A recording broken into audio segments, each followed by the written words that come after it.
Today's Sunshine Note is titled, Superhero Lefty Escapes Through King's Toilet. Then Ehud closed and locked the doors of the room and escaped down the latrine. Judges 3:23. I'm going to call this guy Maurice.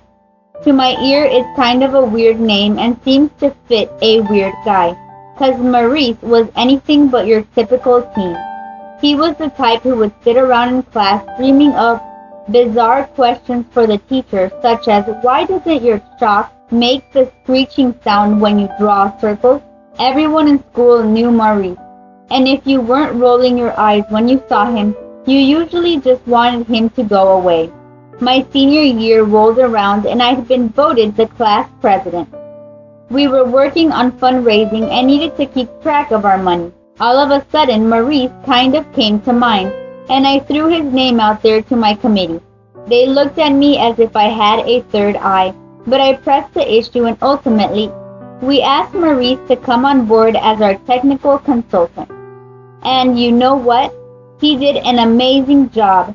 He happened to be awesome with spreadsheets and computer databases, and soon had a whole system set up that kept track of everyone's hours and all the money that was raised.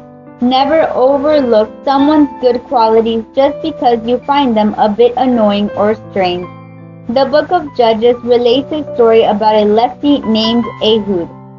Being a lefty in Jewish society was especially bad because the left hand was considered the unclean hand, since in those days there was no toilet paper.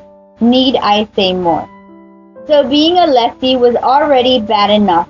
Then God showed up and wanted Ehud to be the one to dispatch a particular king who had been terrorizing the Israelites. Why Ehud? What did he have that the others who were more capable didn't? One thing that made him different was that when the palace guards checked messengers for weapons, such as knives or swords, they checked only their left side, since most people were and still are right-handed.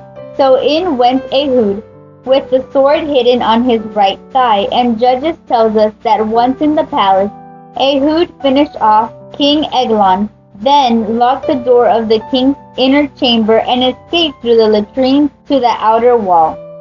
Though it's a strange story, the big thing that jumps out here is that God wants to use everyone, and He will use their perceived weaknesses as well as their strengths. Think about yourself.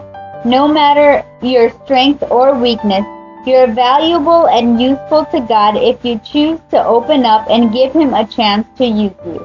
May God bless you today.